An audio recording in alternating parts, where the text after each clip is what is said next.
The Agile Toolkit.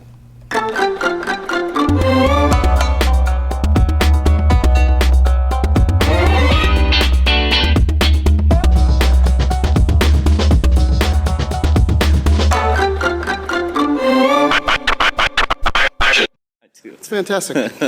Hi, I'm your host, Bob Payne, and I'm here at the Global Scrum Gathering 2016 with Peter Green, who I just learned plays in a lot of salsa bands. I do. So, Peter, what do you play? I play the trumpet. Really? I do. Okay. Yeah. We had a mariachi band for our wedding. Oh, very nice. Yeah. We were broke and they were cheap. They were cheap. And they were great. They are. I love mariachi. I know, I do too. Yeah. So we're here at the Global Scrum Gathering, and there are a couple of things that I know I was first introduced to you with your Lalu video, talking about Agile and how it fits into the sort of green model in Lalu, and going through a very nice description of the different Lalu levels. Have you done much work outside of that video related to the Lalu stuff? Well, certainly it informs all of the coaching that I do, both at the individual and cultural level. So when I'm working with an organization, what's been most helpful to me in understanding that pattern or that model has been thinking about understanding better what the values of an organization are, and their goals, helps you help them reach their goals. Because, as an Agile coach, sometimes I think in the early days we would go in and say, you're wrong and we're right and we know the answer, so let us tell you how to get better results. That's always a good strategy. Yeah, right. That works great, right? And understanding that model better has helped me understand what kind of language to use in the discussions, what to focus on in coaching and training, so that we're making sure that the organization gets what they want and what they need out of it. Whatever their perspective is, right? So whether you're working with a traditional AMBER organization, then I'm going to really help them get stability and shared processes and get what AMBER values the most, right? And if or in blue and Spiral, right? A lot of this comes out of Spiral. Sure. Right? Or if I'm working with an orange one, I'm going to really focus on how are we being competitive in the market, and are we innovating? And at Green, I'm going to talk about, are we taking care of our people? Are people engaged and feeling happy when they come to work? And then at a teal level, which is very rare to find an organization that is at that altitude, at a teal altitude, then it's really about, are we serving our evolutionary purpose? Do we have processes in place that are helping us to do that? Because really the shift from green to teal is, green tends to be a little bit process is bad. As a philosophy, and there's this shadow side to green, where it's consensus and politics is the only way to get anything done, because we don't believe in processes. And what teal adds back in, because teal kind of embraces all of the good and all of the different levels, teal adds back in, we have processes for decision making, and we have processes around how decisions or structures and things that we use, because they're not bad, they're helping us reach our purpose. Right. And it's kind of interesting, because we're going at Lightspeed, we're going through a teal transition. And one of the interesting things for us, it was as an entrepreneurial organization in the past, it was always easy. Just go ask Sanjeev, go ask Arlen, maybe ask me, and you'd get a decision. Right. Guided by our sort of evolutionary purpose as entrepreneurs, but not necessarily a decision that came with the entire context. Why are we making that decision? And people would run with it. And now it's a struggle for folks to, how do we get the context to all the people in the organizations? How do we, so the decision-making process was fairly easy. We go into organizations and help teams self-organize and manage. So a lot of those tools came. But the context and, and letting people actually know that they didn't need to get permission.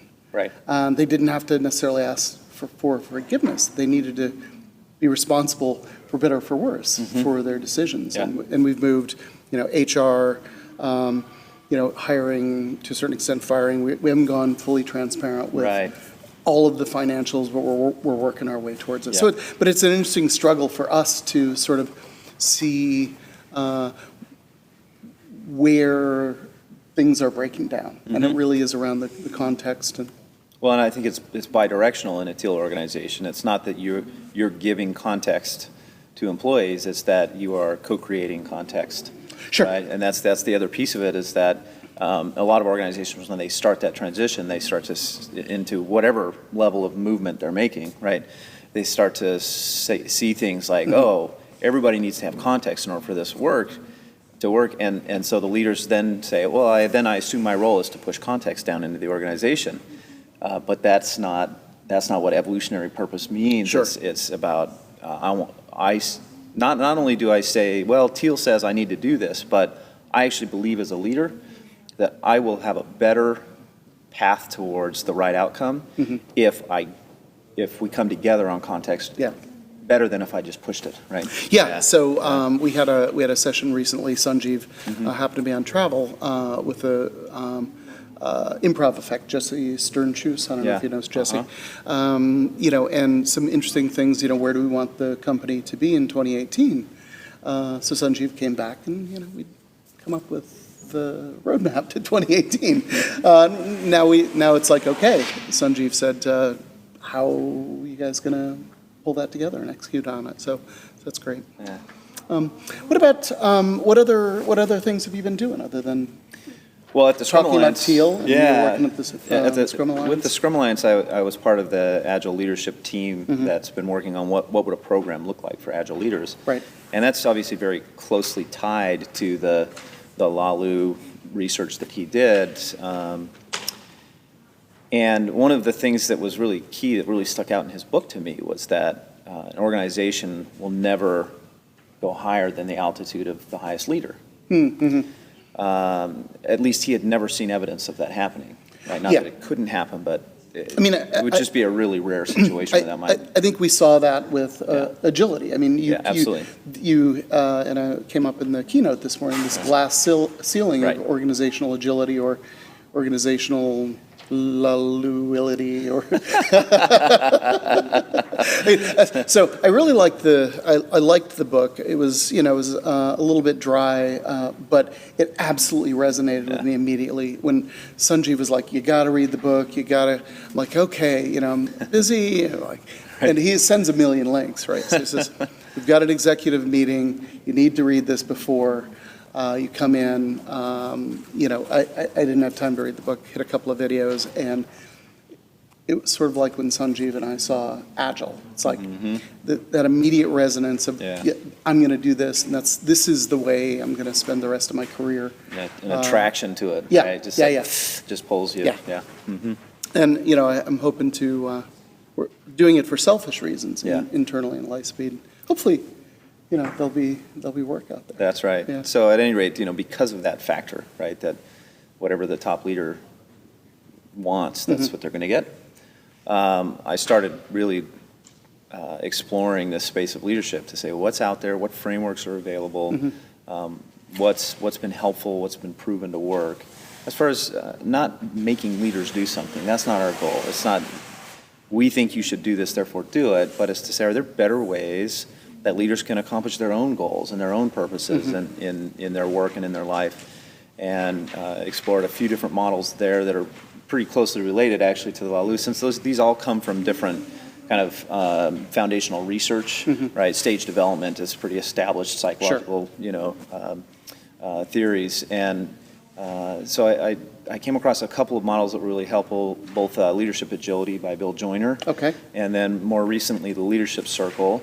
And the Leadership Circle, when I finally went and took the training, because it had been recommended to me by 2 or 3 different people that I really respected. So I know Lisa and Michael use it. That's right. That's right. And a couple of other folks that said, yeah, you really ought to check it out. And so I went and within the first hour of this 3-day class, I said, oh, I see why they're recommending this. It feels like the third leg of the stool, very actionable, very useful, and completely aligned with how I think of what type of leadership is useful in an Agile organization. So that's been exciting to start to work with that tool. And that's one I really want to get. I want to get Lego Serious Play at some point as well. And so then that's all tied into this new Certified Agile Leadership Program that the Scrum Alliance just rolled out today. which I'm pretty excited about and have a lot of high Yeah. hopes for. I'm excited to sort of work my way back into the Scrum Alliance. I've been, sort of been away often, just Emeritus plain agile. status. Yeah, for a long time, but it seems like things are really changing. People are excited about, the leadership that Manny's providing, and the things seem to be moving. That's right. And I suspect we're going to make, or you guys are going to, the community is going to make some mistakes on the way, but Sure. but we've got to. That's the only way we learn. That's So, right. We wouldn't be trying very hard if we weren't making any mistakes, right? Yeah. From the Spotify video, if everything's under control, you're going too slow. That's right. Good. So how's your experience been at the gathering so far? We're half a day in. Yeah, Obviously, the CST and the coaches retreat was yesterday. Yeah, always fun to connect with friends and hear new ideas, and there's a lot of cross-pollination that happens at these events, where you're sharing things that you've discovered, and people are sharing things that they've discovered, and that's always the benefit to me is both to catch up, just make and strengthen connections, and as well as to explore what people are discovering in the community, right? That's how we get stronger, is by all these different perspectives coming together, and some greater whole emerges out of that. Right? Yeah. Well, thank you for producing the video, because I don't know that I would have necessarily run into you, but I.